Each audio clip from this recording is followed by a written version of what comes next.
Bienvenidos a Agenda Abierta en Vértice TV y seguimos haciendo televisión en tiempos de pandemia. Felizmente los números van a la baja, todos sabemos que esto es una verdadera montaña rusa, pero estamos con mayores libertades, lo que finalmente es bastante bueno para el desarrollo emocional, económico, en fin. Son semanas muy noticiosas. Ya lleva prácticamente 2 semanas de instalación la Convención Constituyente. Este domingo tenemos primarias en Apruebo Dignidad y también en Chile Vamos. Afuera ahí, ¿cierto?, lo que era centro-izquierda. En Cuba, hay que estar atento en Cuba si estamos en una presencia de un estallido social. Y esta semana igual asumieron los nuevos gobernadores regionales. Por tanto, en materia política hay muchas noticias. Por la misma razón queremos saludar a don Sergio Galilea, a don Pedro Díaz y a don Manuel Gallardo, 3 viejos conocidos.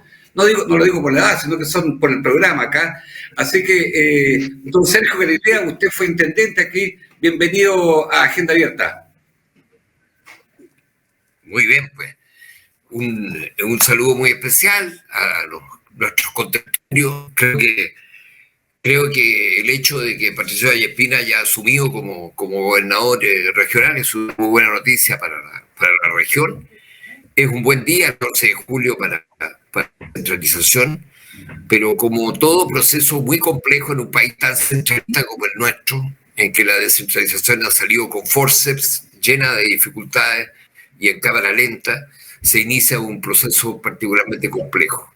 Es particularmente raro que el señor Carlos Geise me haya invitado a una transferencia de mando que yo pensé que era una transferencia de mando de intendente a delegado presidencial, de sí mismo. Me pareció, en fin, le mandé decir que le agradecía mucho, no iba a estar en Puerto Montt estos días, y que ojalá en su rol de delegado presidencial hiciera todo lo posible para apoyar al gobernador regional. Me parece de un mal gusto la manera en que el gobierno ha enfrentado este tema de los gobernadores regionales. Y no se trata de discutir cuál es la sala más grande, cuál es la oficina más grande. Se trata simplemente de decir que si la descentralización va en serio, el gobernador regional es la figura importante, que fue elegida además por la ciudadanía. Y el delegado presidencial ojalá se reduzca a las tareas propias de gobierno interior y sea como el prefecto francés, una persona que hace el trabajo de coordinación. En particular no tiene nada que hacer el delegado presidencial con los seremi, con los directores de servicio.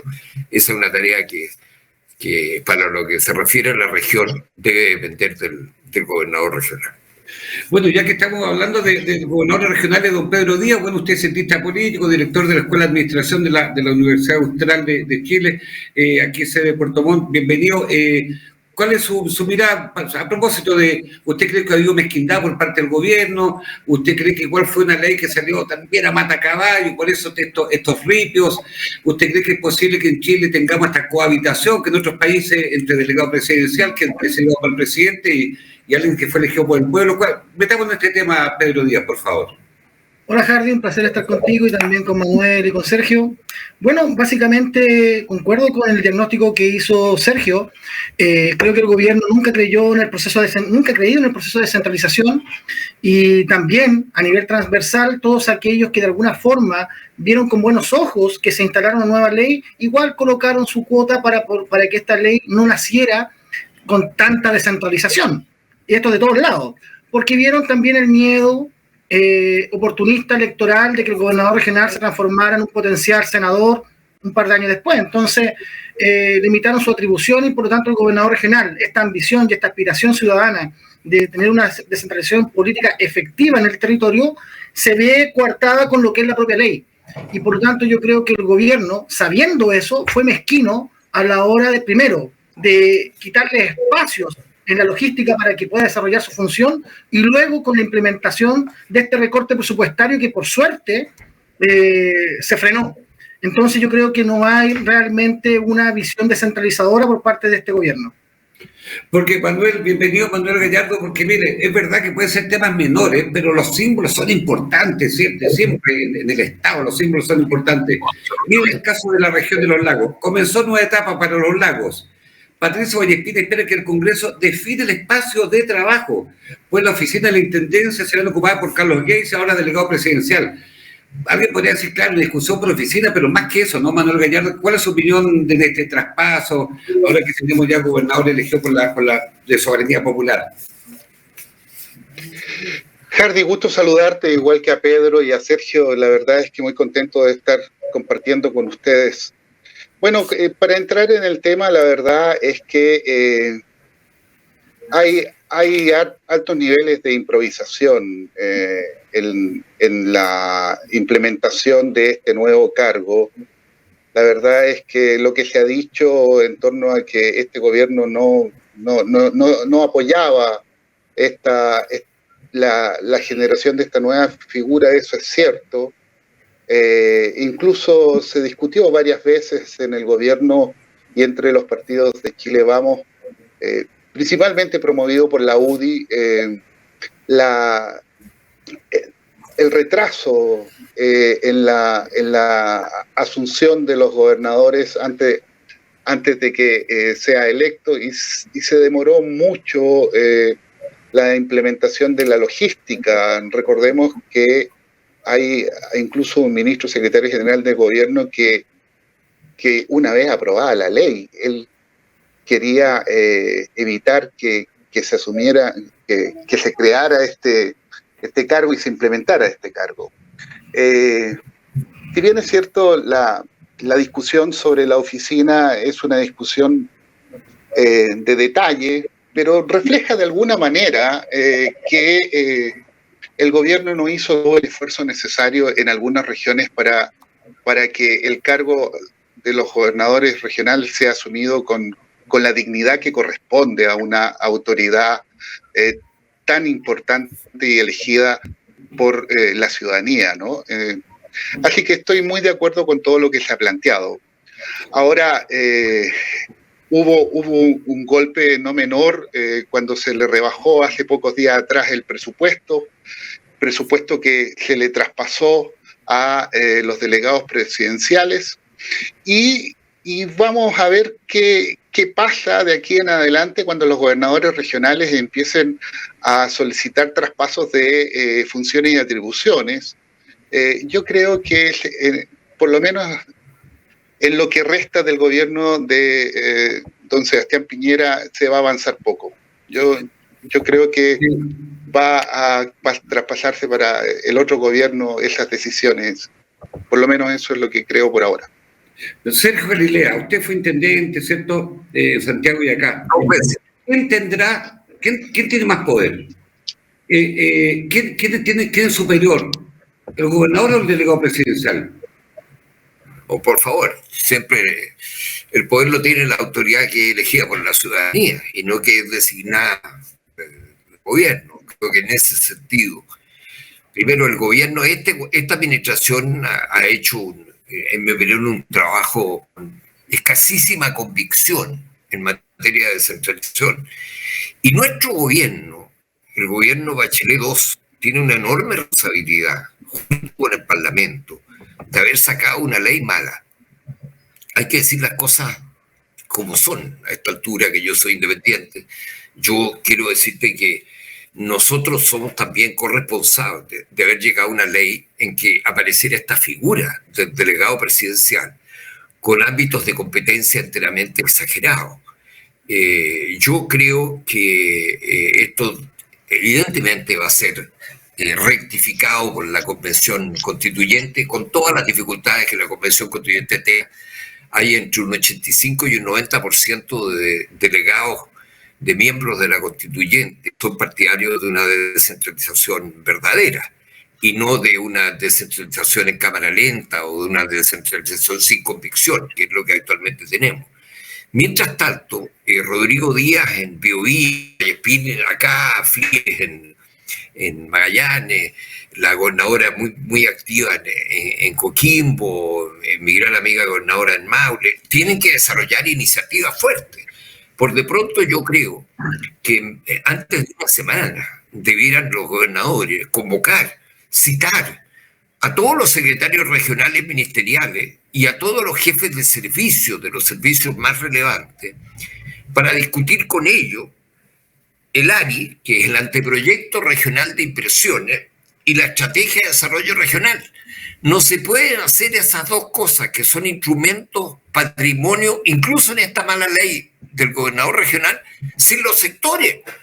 No puede gobernar la región, definir una estrategia, ver cuáles son los proyectos, sin eso. Tiene que citar y que no vayan. Si no van, se va a iniciar una controversia. Imagínate que la respuesta de los CEREMI sea: yo solo voy a reuniones a las que me cita el delegado presidencial. Bueno, ahí tenemos una controversia sustantiva. También a mí me parece que lo de la oficina es sustantivo, porque mira, hay un elemento de precedente muy importante. La Cancillería es la responsable del protocolo en este país. Y la Cancillería emitió un edicto, una norma de protocolo regional que fue súper discutida al interior de esta administración. Y en ese protocolo se establece que la primera figura, el primer rango, está dado por el gobernador regional. Ahí ya hay un buen precedente. Yo sé que eso fue por un voto a favor, 5 abstenciones, no sé cuánto del problema, porque incluso querían no reconocerle ese. Entonces yo creo que es muy importante que gobernadores que tienen y gobernadoras que tienen convocatoria, que tienen credibilidad, son muchísimo más que el gobierno, porque dicho sea de paso, el gobierno una pregunta, la Fuerza Armada, ¿a quién le rinden honores? ¿Al delegado presidencial o al gobernador? La opinión que yo tengo es que al gobernador, porque el protocolo estableció que la figura principal, protocolaria, es el gobernador. Tú te das cuenta que para mí y para ti, tú además con la Armada, y en Valparaíso, cuando tú eras intendente, o yo, para mí nada más emocionante que estar presidiendo el desfile del 18 de septiembre o el 21 de mayo, que es tan importante además en el puerto, en Puerto Montt como en el puerto, que es Valparaíso. Entonces, eso es muy importante. Y algo más que es un elemento que pudiera parecer como un elemento meramente protocolar, pero el protocolo no es mero, no es una cosa menor. Creo que es muy importante también. Yo no quisiera que ocurriera ningún tipo de desgracia, pero imagínate que ocurre una erupción como la que me tocó a mí del volcán Chaitén. Va a estar a cargo el delegado presidencial cuando... Pero el tema más importante, el gobernador regional tiene que trabajar con los CEREMI y con los directores de servicio, y tiene que trabajar cuanto antes, y tiene que citarlos cuanto antes. Bien. Y que si se establece una controversia, que la controversia se resuelva. Pero si no puede ocurrir que el gobernador se vea obligado a formar sus propios CEREMI y sus propios directores de servicio, lo que sería, además de una estupidez supina, redundante, inadecuado, etcétera. Sí. Los CEREMI de servicio tienen que hacerle caso al gobernador en las materias de región. En todas las otras materias normativas le tienen que hacer caso a sus ministros y sus secretarios, obvio. Pedro Díaz, a propósito en Chile nos acostumbramos, parece, ir sacando ahí, ¿cierto?, entre Tocó y los Vilos. Mire, a propósito de que se están instalando los gobernadores con todo, va a ser un camino, va a depender mucho del carácter y la voluntad de los agentes políticos, ¿cierto? Pero analicemos lo que hace estas casi 2 semanas de la Convención Constituyente. Se eligió una mujer mapuche, doctora en lingüística, un vicepresidente que experto abogado constitucionalista, pero finalmente allí hay claramente una mayoría de izquierda y de pueblo originario frente a amplista bastante fuerte. Y ha sido también corripios propios de una institución que no tenía reglamento. ¿Cuál es su evaluación de estas casi 2 semanas, Pedro Díaz? Sobre esto quisiera que habláramos los tres a partir de ahora, le demos una vuelta hasta 2 semanas de funcionamiento de la convención. Bueno, uno hacer proyecciones respecto a 2 semanas siempre es complejo, pero uno puede ver que va a ser muy dificultoso llegar a acuerdo. Y básicamente porque en esta primera etapa la instalación de la convención requiere los reglamentos que tienen que ver con la participación, con la forma en la que se plantean los temas, y efectivamente el hecho de que la convención esté minoritariamente conformada por gente de derecha y mayoritariamente por gente que se opone a la derecha, independiente de cuál sea el sector, esto conlleva a que a que los 2/3 siempre estén en tensión. Y por lo tanto, va a ser muy difícil llegar a acuerdos que son básicos, como es el reglamento. Tenemos el tema, por ejemplo, de la declaración respecto a los presos políticos, donde vemos que a sentido común, desde el ojo jurídico básico, no es una competencia que tenga la Convención Constituyente, pero se justifica a partir de un contexto político. Luego vemos cómo se ocupa la testera de la presidencia para poder plantear temas políticos cuando lo que corresponde en cualquier órgano colegiado es la administración del espacio político. Entonces, estos temas van mostrando que quien tiene el poder en el momento lo está ocupando y los que no lo tienen quieren quitarlo, que es una cosa muy lógica, es una lucha de hegemonía. Entonces, acá uno puede vislumbrar que va a haber muchos desacuerdos, porque si no son capaces de colocarse en este elemento tan básico como es el reglamento, los tiempos de intervención, los temas que se tienen que tratar, cuándo se tienen que tratar y qué temas son atribuciones que son potestades del artículo 135 de nuestra Constitución, de la actual, uno ve con ojo muy pesimista que los temas sensibles, el principio de subsidiariedad, el derecho a propiedad, los derechos fundamentales, las pensiones, los derechos básicos fundamentales, la educación, la salud, la vivienda, se traten con la rigurosidad que uno espera y con la amplitud que uno espera. Manuel, ¿cuál es tu mirada estas 2 semanas? Porque todo Chile está atento a ello, ¿cierto? Y bueno, y han andado ahí, ¿cierto? A tumbos, pero ya se están viendo algunos... mira lo que fue la declaración, como dice Pedro, después mira lo que planteó Jorge Baradit, después el colectivo socialista lo tuvo que desmentir, la amenaza contra algunos convencionales como Luciano Rivas, me parece, ¿cuál es Silva. Silva, sí, disculpa, Silva, sí, te tomé. Pero por otro lado, una presidenta que está ahí también pulseando, tomando las riendas de esta nueva, de algo inédito en la historia de Chile, partamos por eso, Manuel. Sí, la verdad es que concuerdo con Pedro que es muy pronto para poder hacer alguna proyección. Yo tengo poca esperanza de que el resultado final de esta convención sea un documento que sea digno de un Chile del futuro. Los tiempos son muy acotados. Yo entiendo que se está esperando los resultados de noviembre en el Congreso Nacional para alargar esos tiempos. Pero las señales que hasta ahora se han dado y que se venían dando desde hace un buen tiempo no son para nada auspiciosas. En primer lugar, hubo personas que fueron electas en la Constitución, en la Constituyente, que tienen una concepción de la democracia algo compleja para mi gusto.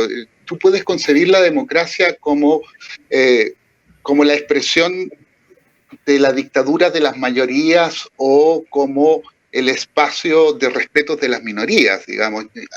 Yo me adscribo más bien a la segunda definición, ¿no? Los espacios democráticos son espacios de respeto a las minorías. Eso no se está observando en la Constituyente. Luego han habido desde antes y ahora declaraciones muy destempladas. Lo del señor Baradit realmente es escandaloso lo que él señaló. Y más escandaloso es que su disculpa, digamos, que sus propias palabras no lo representan, digamos, eso es casi una tautología, digamos. Pero bueno, además de un hombre que trabaja con las palabras, eso a mí me preocupa, esa calentura de cerebros que hay ahí. También hay códigos que no se entienden. Cuando una de las constituyentes le señala a la presidenta que ella no haga expresión de su pensamiento desde la testera de la presidencia, no le está diciendo que no diga lo que piensa. Lo que le estaba diciendo era que cuando ella exprese su pensamiento político, salga de la testera y se ubique en algún lugar de la constituyente de los espacios que hay ahí en el hemiciclo para que hable como una constituyente más y no como la presidenta. Pero la señora Loncón no entendió, porque, bueno, como ella no viene de la lógica política, no entendió que una cosa es su rol de presidenta y una cosa distinta es su rol de constituyente, y que se deben ejercer dichos roles desde lugares físicos distintos. Eso es lo que le estaba diciendo esta otra señora que fue electa en un cupo de republicanos, digamos. Yo tengo poca esperanza, la verdad. Creo que se ha perdido tiempo después de casi 15 días. Recién ayer se aprobó un reglamento para los próximos 30 días. Yo creo que se ha perdido mucho tiempo y por favor déjame decirlo, en Chile no existen presos políticos. Hay 25 personas que han sido digamos, decretado su prisión preventiva, de los cuales 17 tienen prontuario criminal, 3 están siendo procesados por homicidio, porque 2 por homicidio frustrado y 1 por homicidio simple. Efectivamente. 7 están siendo procesados por lanzar bombas Molotov a carabineros y otros 7 por quemar espacios como los supermercados. Entonces, la verdad es que yo no creo que haya nadie que esté preso en estos momentos por su pensamiento. Eso es un preso político. Está bien, pero Manuel, antes de darle la palabra a Sergio, pero Manuel, llevan apenas 2 semanas. Consideramos que efectivamente este es un proceso de aprendizaje. Nunca en los 200 y tantos años de la vida republicana de Chile había habido un grupo de personas que hayan sido elegidos para redactar una constitución. Estamos viviendo en tiempos álgidos, también de mucha emocionalidad, de redes sociales. Algunos creen que esto va a ir, digamos, tomando su rumbo. Llevan apenas 2 semanas y no exijamos tanto, tal vez. Digo yo, para tratar de ponerle algo ¿no crees tú, Manuel? De paño frío. De baño frío, sí. Mira, mira, yo te quiero decir una cosa, mira. Después del 25 de octubre, cuando ganó por tanto un porcentaje tan amplio del apruebo, se instaló un sentimiento, que es el sentimiento de la esperanza. ¿Ya? Todo el movimiento desde el 18 de octubre hasta el 15 de noviembre estuvo inspirado en la rabia. Y cuando se instala la rabia en un sector y se produce la crisis social, en otro sector se instaló otro sentimiento. El miedo. Que es el miedo. Entonces, llegamos a la convención con 3 sentimientos presentes: rabia, miedo y esperanza. Lo que yo estoy observando en las redes sociales es que hay personas que están perdiendo la esperanza. Todavía son minoritarias. Las encuestas dicen que hay un gran reconocimiento por el trabajo que va a hacer la constituyente. Pero así es. Esta pérdida de la esperanza se está dando en un momento en donde la constituyente está siendo un actor principalísimo en la sociedad chilena. Pero va a pasar el tiempo en donde va a ir perdiendo importancia y se va a ir instalando, si es que no cambian el rumbo, se va instalando la desesperanza. Y eso me preocupa mucho a mí, porque frente a la desesperanza, los escenarios que pueden proyectarse son complicados.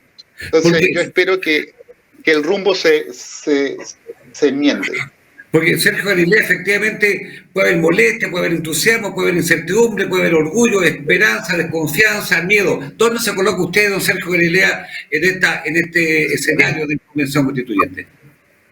Yo pensé que siempre yo iba a estar de acuerdo con Manuel Gallardo, cosa que ya me tenía un poquito preocupado. Entonces, la opinión de Manuel Gallardo para decirle que en lo sustancial de lo que él plantea estoy en desacuerdo.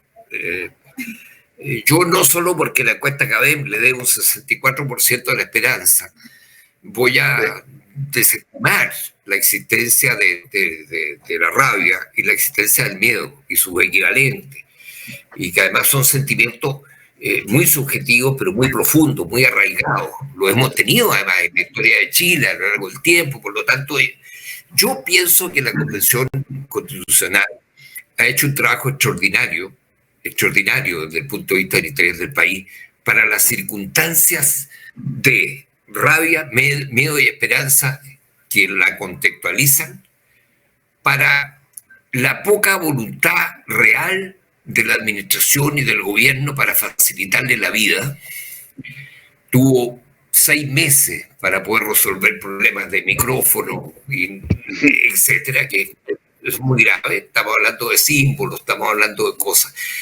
Una carpa harto rasca para la institucionalidad que se estaba estableciendo allí. Se podría haber hecho eso con mayor dignidad. Pero además, 155 personas muy variadas. ¿Usted comparte lo que dice Paula Narváez, que dijo que el gobierno estaba boicoteando la convención? Bueno, o sea, mira, la palabra boicote es una palabra tan dura, ¿no? La vamos a trabajar cuando veamos los sucesos cubanos, me imagino. Pero yo creo que el gobierno no ha trabajado con la suficiente convicción. Yo soy un poquito más diplomático que Paula. No tiene convicción, no cree. Sabe exactamente. Me levanté a buscar un libro de Jaime Baza, que además de haber sido compañero curso de mi hija en el colegio, es una persona que conozco de joven, una persona extraordinaria. Y yo creo que Elisa Loncón también es una persona de una trayectoria muy, muy importante. Ahora, uno podrá entender, fíjate que entender el mundo mapuche y su cosmovisión no es una faena sencilla, tampoco para ellos es sencillo. Entonces, evidentemente que esto tenía toda la posibilidad de ser una torre de Babel, en la cual esto, en fin, una casa molienda. Yo creo que la convención, con todos sus problemas, con todas sus dificultades de instalación, ha demostrado mucha cordura. Yo creo. Pero Sergio, mire. El rol del vicepresidente, sobre todo, ha sido un rol muy, muy importante. Pero mire, Sergio. Yo creo. Pero mire, sí. Condenado por crimen de trabajador que intentaba evitar saqueo a un empresa de Biobío, enfrenta 15 años de cárcel. ¿Ok? Y yo le pregunté a dos constituyentes si ellos también entran, si esa persona entra también dentro de la solicitud de indulto. Y me dijeron que sí. Y lo reitero, condenado por crimen de trabajador que intentaba evitar después como en noviembre del año 2019. Entonces, al margen de las credenciales académicas, de los constituyentes, en fin, pero esto es una señal para el país. Al país, creo yo, muy mala. Me refiero. Jardín. Sin duda hay una mayoría. Al interior de la constituyente hay una mayoría que francamente está por construir una política radicalmente distinta de la que tenemos. Y una constitución política que asegure, que defina programáticamente los deseos de la sociedad chilena, y la sociedad chilena es una sociedad más igualitaria, más libertaria y más democrática. Eso es evidente. Es evidente que el nuevo marco constitucional tendrá que salir un país en el cual paguen más tributos las personas que más tienen, las personas que más consumen, etc. Estamos frente a un cambio inevitable. Incluso es más, en una declaración discutible en términos de su competencia. Lo más interesante del párrafo de la declaración que sacó la Convención Constituyente es el primer párrafo, que dice: aunque esto no es de nuestra competencia, nosotros expresamos que. Creo que eso está bien, es riguroso. Esa declaración, sumamente discutible, fue aprobada por 105 convencionales, es decir, por más de 2/3. exactamente más de 2/3. Te muestra también el ánimo mayoritariamente transformador que hay en la Convención Constituyente. Y podemos discutir mucho sobre eso. Eso está hoy día en la sede del Senado. Está en el Senado discutiéndose en la comisión respectiva y se verán todos estos elementos. Pedro Díaz, en lo personal. Está bien, Sergio. Pedro Díaz, ¿tú crees que hay que refundar este país, como dijo la presidenta de la convención? No, yo no creo que haya que refundarlo, sino hay que hacerle modificaciones profundas y una nueva constitución es urgente, ya que de alguna forma estructura. Pero fíjate, yo quería quizás robarme un poquito respecto al debate anterior. Yo creo que lo que ha faltado acá en este tema de los presos políticos es una rigurosidad, porque si uno a nivel académico empieza a evidenciar los conceptos, esto se resuelve de manera más sencilla, mucho más sencilla, porque cuando a nivel internacional no existe una definición internacionalmente aceptada de lo que es un preso político. Existen directivas, existen resoluciones que pueden hacer una conjugación de ideas, pero la más cercana es la directiva del año 2002 del Parlamento Europeo, en la cual establece cuándo estamos en presencia de un preso político, y ahí se establece que cuando una persona está sometida a un proceso judicial con un tiempo mayor de que cualquier persona lo esté. Por tanto, la prisión preventiva en materia de derechos fundamentales se establece con un máximo de 90 días a nivel internacional. Y Chile tiene ratificados esos tratados. Por lo tanto, independiente de lo que esté pasando, independiente de que nosotros cuestionemos a las personas que hayan cometido estos delitos o que estén procesadas por estos delitos, si estas personas no han tenido un debido proceso, según la directiva del Parlamento Europeo, que es parte de la doctrina internacional de los derechos humanos, que cual Chile acepta por el Estatuto de la Corte Internacional de Justicia, artículo 38, entonces debiéramos decir que esas personas sí son presas políticas. Ahora, ojo, hay una diferencia entre preso político y preso de conciencia. El preso de conciencia es aquel que es detenido, es apresado, sin haber hecho ningún acto de violencia. ¿Vale? Entonces, es centrar un poco el debate respecto a los conceptos que son clásicos y a partir de ahí establecer ideas. Ahora, diciendo lo que dice Sergio, cuando se aprueba la Convención Constitucional con todos los vicios que tiene la aprobación y con todas las trabas que tiene para que funcione bien la Convención Constituyente, se estableció un requisito, que es el artículo 135, si mal no me equivoco, que tiene que ver que la Convención Constituyente no puede inmiscuirse en temas políticos de la coyuntura. Lo establece. Entonces, cuando se coloca una frase, y esta frase aduce que no se está violando, lo que se está haciendo es que tácitamente se está vulnerando el espíritu con el cual fue conformada la convención. Entonces, uno, para ser riguroso desde el punto de vista académico, yo lo digo desde el punto de vista académico, y acá obviamente se me puede criticar mi visión muy academicista versus la política, es que acá se está vulnerando el espíritu con el cual surge la convención. La convención tiene un solo mandato, y en el debate de los constituyentes se puede hacer todo. Discutir la coyuntura política en el debate, en el seno, pero no exportarla como una declaración a priori que no surge del debate, sino que surge como una declaración política. Entonces, yo creo que la convención ha confundido los espacios y puede ser que lo ha confundido a partir de la influencia que hay en lo que es el órgano. Me parece la pega muy relevante que tiene que hacer la convención, pero creo que pastelero al pasteles. A mí no me gusta la convención con las atribuciones que tiene. A mí me hubiese gustado una convención conformada de forma realmente por independientes de verdad, más amplia. Yo he sido muy crítico. Se requiere una nueva constitución, estoy seguro de eso. Se requiere fundamentar los derechos fundamentales, estoy convencido de eso. Pero creo que tiene que hacerse de forma idónea, porque si no, el proceso legitimador del cual hablaba Manuel al final del proceso puede quedar cuestionado.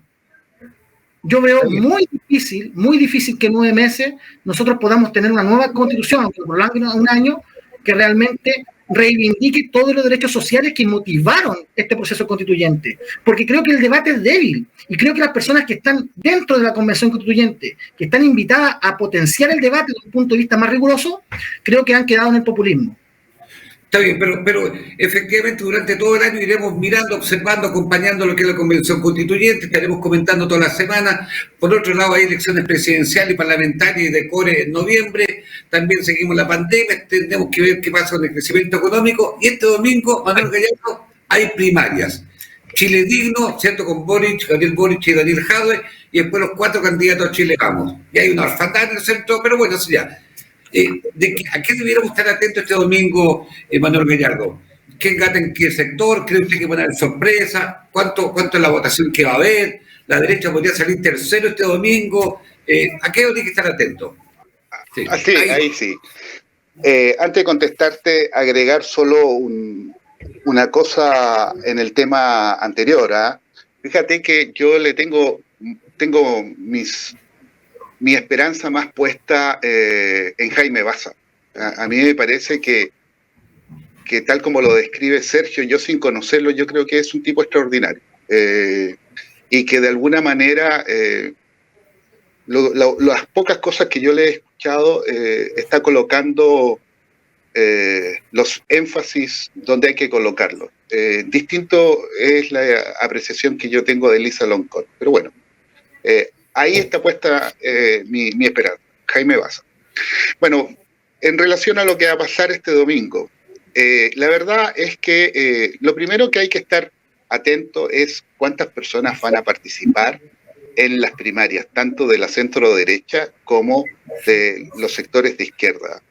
En la última primaria de los sectores de izquierda, de derecha, participaron algo así como 1.200.000 personas. Yo creo que ese número no se va a alcanzar en esta primaria.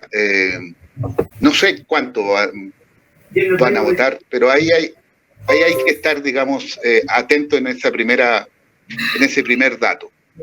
Lo segundo es que yo creo que las cartas están echadas en ese sector. Yo creo que Desbordes y Briones no tienen nada que hacer. Desbordes no bajó su candidatura luego de haber perdido la presidencia de Renovación Nacional únicamente para evitar fugas hacia de los votantes de base de Renovación Nacional hacia Sichel, y él tuvo la capacidad de mantenerse y de seguir manteniéndose, pero la información que todos manejamos es que ni siquiera la mesa de Renovación Nacional va a votar por él. Mayoritariamente la mesa está dividida entre algunos que van a votar por Lavín y otros que van a votar por Sichel. El único que al parecer tendría la obligación de cumplir su promesa, porque así lo dijo, es el presidente de Renovación Nacional, el senador Azul, que no podría no votar por Desbordes porque es el candidato de su partido, digamos. ¿Y quién va a ganar? Yo creo que va a ganar Joaquín Lavín. No tengo ningún estudio hecho. Yo creo que va a ganar ahí Joaquín Lavín, pero Sichel se ha posicionado muy bien en el último mes. Y ahí podría estar la sorpresa, pero yo creo que esa sorpresa tiene poca probabilidad de darse. En el otro sector, también espacios muy comunes. Yo creo que va a ganar Jadwe, aun cuando Boris lo ha hecho muy, pero muy bien en los debates, y Jadwe ha tenido una mala suerte increíble, ayudado también por su propio carácter. Se ha involucrado en los debates con conflictos y dime y diretes con los periodistas, cuando los que le estaban señalando a los periodistas está en su programa, y además 3 o 4 días antes de la elección el Partido Comunista saca una declaración apoyando al gobierno de Cuba en el conflicto interno que hoy día se está dando allá. Eso es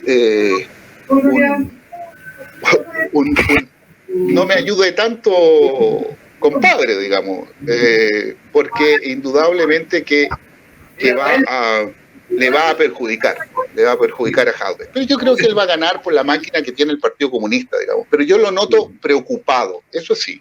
Sí. Sergio Galilea, mire, el 2 de julio del año 2017, la final de Chile con Alemania en la Copa Confederación. Y la nueva mayoría dijo, ¿qué chileno va a ir a las primarias? Van a ver todo el partido. y resulta que Chile Vamos llegó cerca de 1.450.000, el Frente Amplio llegó 440.000, miren la cantidad, y a Guillé quedaron pegados, y mirá, más encima ese día Chile perdió con Alemania. ¿Qué es lo que cree que va a pasar este domingo ahora? Un fin de semana largo, estamos en pandemia, es otro Chile para muchos, ¿cierto? ¿Usted cree que el Frente Amplio va a concurrir? ¿A qué hay que estar atentos este domingo en ambas listas? Mira, quisiera simplemente decir que en el debate sobre convención constitucional, para dejarlo pendiente, yo también, en este caso coincido con Manuel, de que tengo grandes esperanzas en Jaime Baza. Él además ha hecho un trabajo muy acucioso en las últimas horas para tratar de configurar que haya voceros, como se le va a llamar a los vicepresidentes auxiliares, que representen a todas las fuerzas políticas.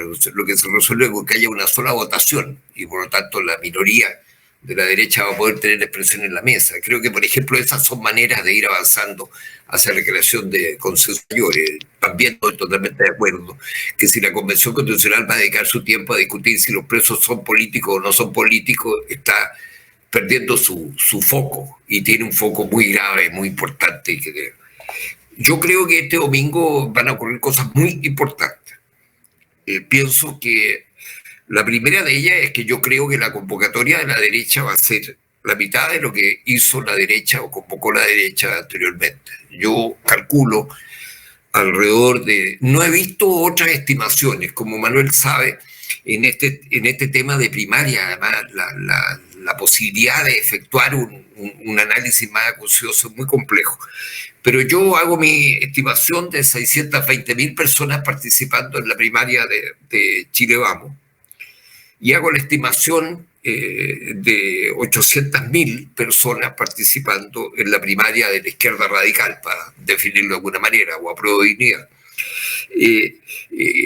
Por lo tanto, la primera conclusión, en caso de darse un socuarismo, es que el candidato de la izquierda radical que saliera le ganaría en una definición presidencial al candidato de derecha. Harían el 1-2, y la discusión es si Yanna Proboste podría ser la número 2 o la número 1 y entrar en la controversia. Y por tanto queda abierta esa primera conclusión. Creo que Lavín va a ganar holgadamente, más holgadamente de lo que se cree. Yo le doy a Lavín 48%, a Sichel un 24%, a Briones un 16% y a mi amigo Desbordes un 12%. Creo que Desbordes ha tenido un desgaste tremendo. Creo que fue un error tremendo que él aceptara el Ministerio de Defensa. A partir de ese minuto bajó. Él expresa una interesante visión de una derecha más renovada en el sentido social. Alguien dice complementaria a Lavín, yo creo que es de un carácter totalmente distinto al de Lavín, una expresión muy clara de una suerte de derecha popular, pero yo creo que es irresistible. Yo creo que para muchos de los dirigentes lo que ha ocurrido en Renovación Nacional es una insubordinación total respecto a su candidato presidencial, más allá de probablemente lo inoportuno que haya sido que él no le haya insistido a Monke que fuera el candidato a presidente y haya tenido que exponerse directamente él. Pero él ha hecho una campaña digna de elogio, pero va a ser el último. Creo que Briones ha tenido un comportamiento que yo definiría como más que razonable. Creo que Sichel es mucho humo. Y yo creo que Lavín va a doblar a Sichel, no va a amenazar, va a ser doblado por Lavín. Creo que en el caso de Apruebo Dignidad, las cifras con que esto partió hace un mes eran 65 para Jadwe, 35 para Boric. Y las cifras que yo tengo ahora, o por las que yo me juego ahora, es 52 para Jadwe, 48 para Boric. Pero hay un experto en el que no voy a nombrar, salvo Chunte, que me dice que está en el umbral del margen de error, aunque con Jadwe un poco más arriba por el hecho de que la disciplina del votante comunista es más amplia. Sergio, y porque además Sergio, y si eventualmente es poco probable. Disculpa, si eventualmente ganara Boric, Si eventualmente ganara Boric, Sí. ¿qué impacto tendría la Podría ser presidente de Chile. No, si Boric gana la primaria, podría ser presidente de Chile. Creo que Boric podría, en el caso de ganar la primaria, habiendo destronado al candidato del Partido Comunista, al candidato favorito de todo este tiempo, al candidato favorito de la encuesta CADEM. Sería un golpe a la cátedra total. Y segundo, Boric contaría en ese caso con una votación muy, muy importante para conseguir votantes de la centroizquierda. Boric es un tipo con una capacidad de crecimiento hacia la centroizquierda muy fuerte. Curiosamente, muy curiosamente, porque todo este juego de clasificar a 2 de 3, curiosamente, tanto a Lavín como eventualmente a Yarna Provost le conviene Jadwe. En el sentido del enfrentamiento electoral.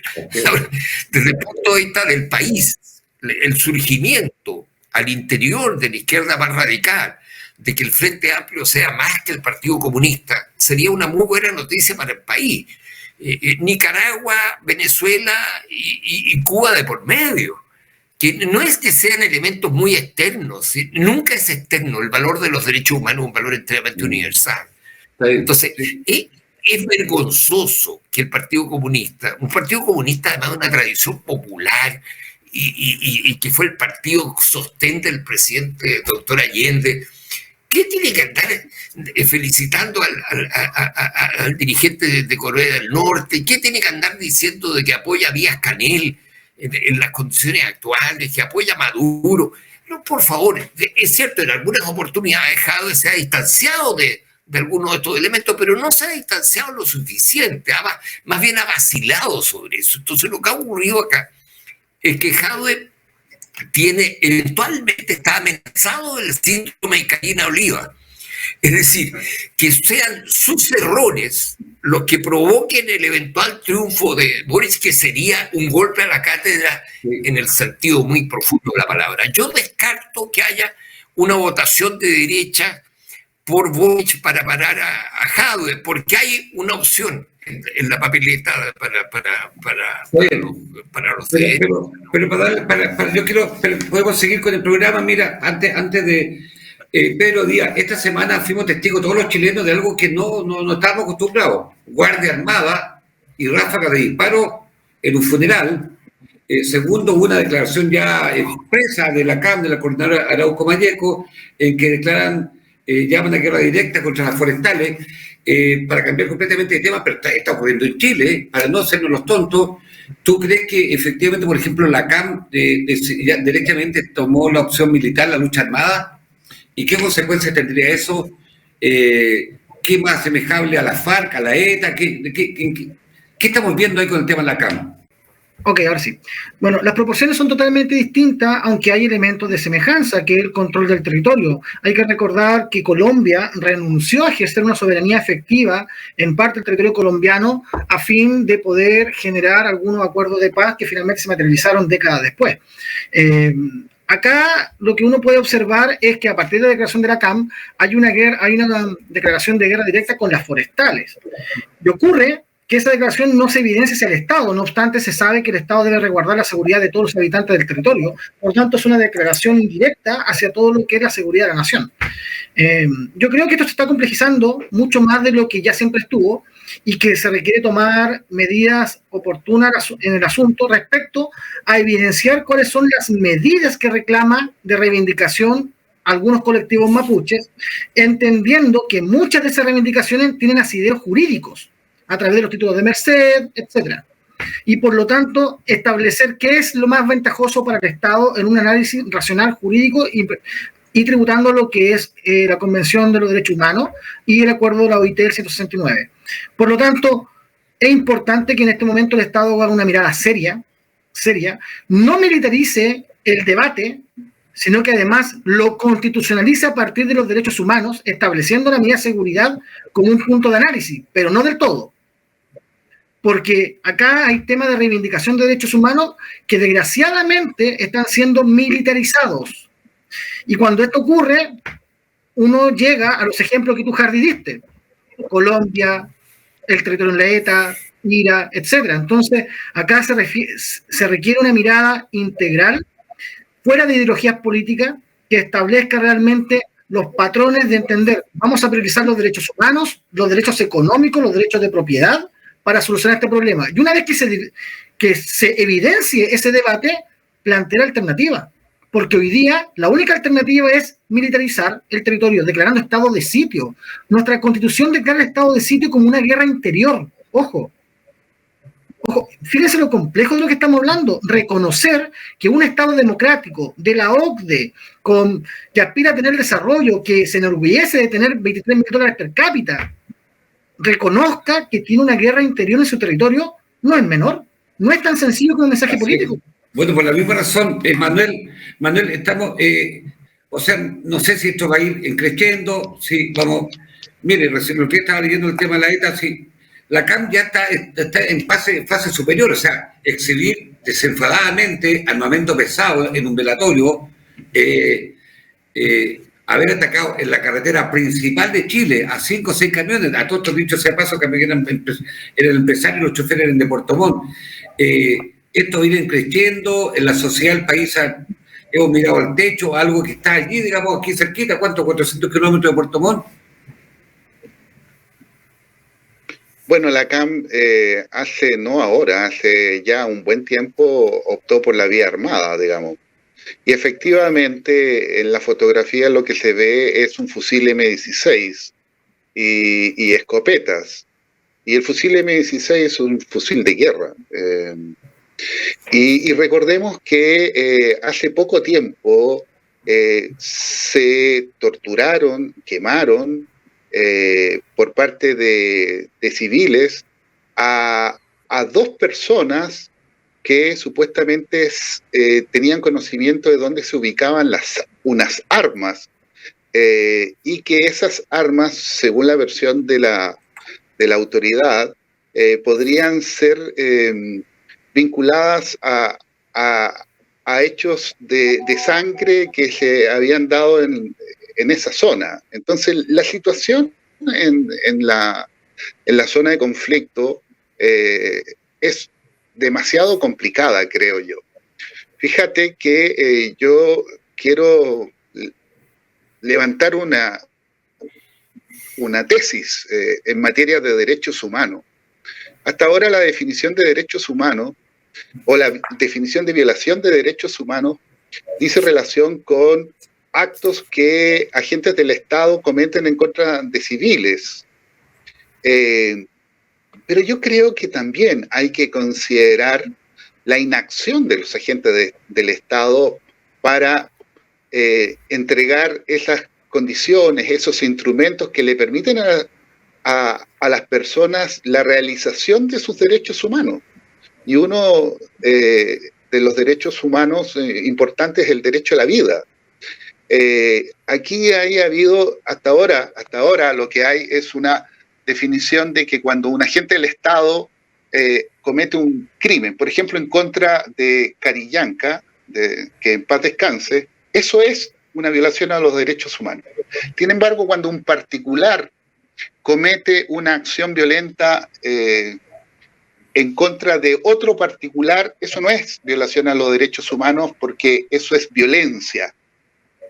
Sin embargo, lo que se está dando en esa zona es que el Estado, por inacción, por incapacidad, no es capaz de proveer las condiciones y los instrumentos para que las personas expresen libremente sus derechos humanos.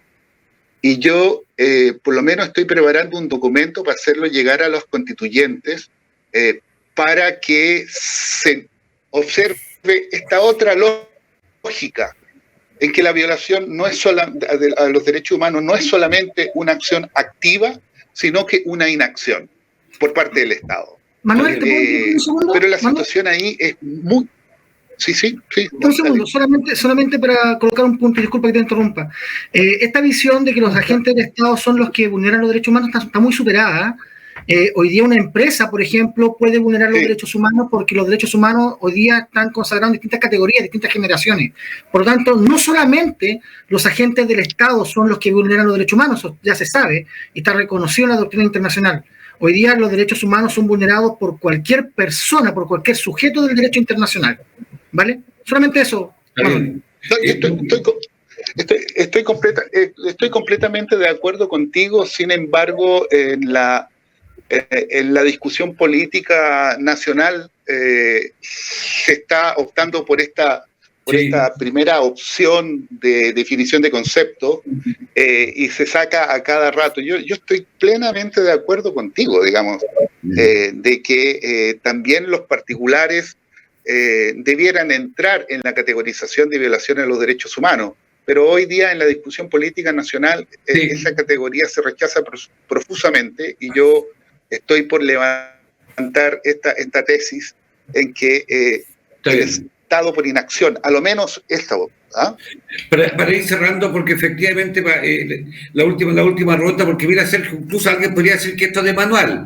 Del caso de la CAM, tiene un contingente, tiene logística, tienen armas, han hecho ya harta azonar en distintas partes. No nos sorprendamos que más adelante haya situaciones más graves en la capital regional, que posteriormente en las universidades tengan mucho apoyo universitario, van a tener mucho apoyo de ONG, mucho apoyo de organismos internacionales, y esto va creciendo, y que estamos presencia de situaciones muy, muy graves, de asesinatos, secuestros. Esto uno podría decir que esto es lo que puede ir ocurriendo.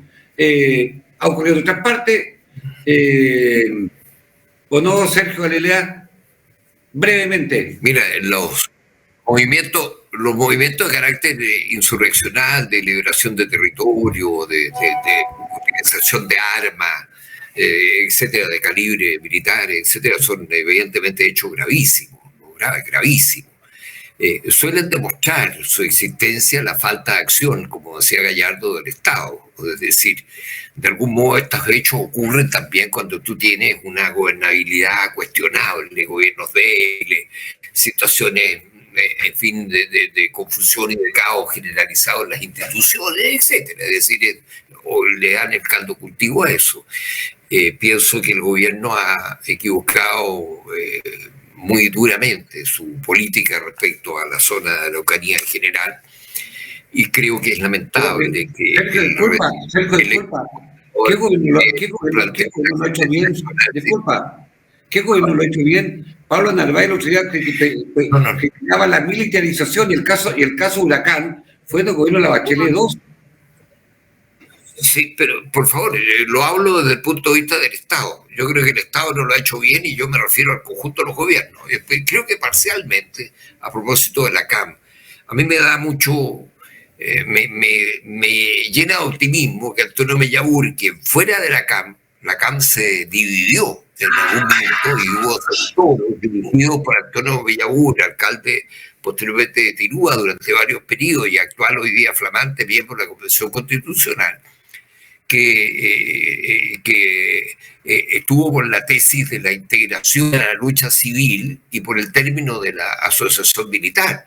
De modo que también acá son grupos de la CAM que yo creo que se ha desgajado acá un núcleo de acción militar importante. Esto para no darle la configuración de que mañana la CAM es lo mismo que la FARC. Yo creo que la CAM es un movimiento que ha tenido distinto tipo de política y que mayoritariamente sus liderazgos estuvieron y han estado por la opción política y no por la opción militar. Lo que no quiere decir que no sea gravísimo que nosotros enfrentemos funerales como el caso de los narcos, no solo con fuegos artificiales, sino con armas. Eso demuestra una total incapacidad del Estado y una responsabilidad enorme de las organizaciones diversas del Estado en esta materia. Creo que hay gobiernos que han hecho algo más en este tema, pero yo creo que la última administración ha sido particularmente poco feliz en esto. Y creo que la militarización creciente, este planteamiento que hace el gobernador ayer de pedir o solicitar el estado de sitio, es la manera de reimpulsar, si tú quieres, el efecto desde el punto de vista del otro extremo de los sectores. Esto yo no consideraría que esto da lugar a zonas liberadas o que tenemos un conflicto de la altura del conflicto colombiano históricamente. Hay que perseverar en ello, esto requiere mucha política, mucha política. El enfrentamiento de las tendencias militares e insurreccionales requiere por sobre todo muchísima política, no más armas, mucha política, requiere mucho construcción de consenso. Y además mucho sacrificio de las autoridades políticas, como lo que hizo el presidente Santos en Colombia. El presidente Santos en Colombia estuvo por una política de paz que le significó incluso la pérdida de su propio proyecto político en función del interés nacional. Necesitamos ese tipo de política. Creo que la situación es evidentemente de enorme gravedad. Es enteramente comparable a lo que observamos en algunas ciudades, y particularmente en el sur de Santiago, respecto al poder de los narcos. Los narcos y sus territorios más o menos liberados en algunas zonas son un tema muy delicado, extremadamente delicado. Yo me alegro mucho de que se haya resuelto en San Ramón, bueno, eso está en investigación todavía, etcétera, pero esta idea de que hay zonas, sobre todo en el sur de Santiago, que son relativamente liberadas, donde no entra la policía, donde no entran los agentes del Estado, es grave. Ahora, en la polémica sobre los agentes del Estado de los derechos humanos, yo me acojo a la idea, nosotros tenemos una destacadísima abogada, trabajó conmigo Antonia Urrejola, que es la actual presidenta de la Comisión Interamericana de Derechos Humanos, y que ha hecho una labor extraordinaria, muy invisible, pero extraordinaria en Nicaragua, sobre todo. Y ahora, en que hay un planteamiento sobre la situación venezolana, yo creo que evidentemente es mucho más grave cuando una transgresión, ni siquiera una transgresión, es hecha por un agente del Estado. Es más grave que cuando esa transgresión es hecha, por decirlo así, por un particular.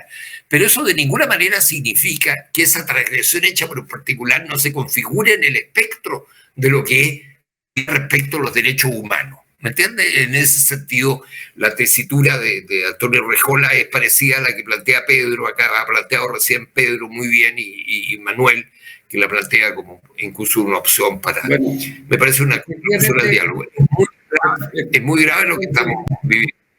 Son semanas bastante noticiosas, y reitero, tenemos primero este domingo, hay que estar atentos a lo que ocurre, a lo que está ocurriendo en Cuba, en Venezuela, en Nicaragua, atento, sin duda, hay lo que pasa en la 9ª y 8ª región, de la Araucanía, el Biobío, con todo el tema de la violencia, y bueno, pero finalmente la convención seguirá ¿a cuánto? Le queda todavía 9 meses y 3 meses más eventualmente. Queremos saludar, queremos despedir, agradecer a Manuel Gallardo, a don Pedro Díaz, a don Sergio Galilea. Don Manuel, muchas gracias por estar con nosotros. Un gusto saludarlo y un gusto haber visto nuevamente a Sergio y a Pedro. La verdad es que siempre con ellos el diálogo es muy fructífero y aprendo mucho. Así que gracias por esta invitación. Sí, ojalá que efectivamente eso es el aporte, es el intento de este programa. Pedro, muchas gracias. Un placer siempre estar con ustedes. Saludos Sergio, saludos Manuel, saludos Hardy. Ojalá las cifras vayan bajando y todos estemos bien en esta lógica sanitaria. ¿Usted está en Concepción, Pedro? Todavía en Concepción, disfrutando a mi hija. Ah, muy bien, pues. Don Sergio Galilea, sé que su madre, la señora Marina Ocón, ¿cierto? Ahí, estos españoles que llegaron hace ratito acá a Chile, está de cumpleaños estos días, así que queremos saludar a su madre, don Sergio Galilea. Cumple 95 años mi madre, doña Marina. ¿Va a estar en el sur? ¿Va a ir a Puerto Montt?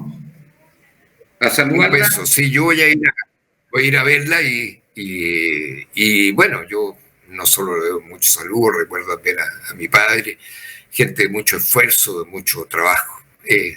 Nos parecemos mucho a los viejos Ruer. Chao.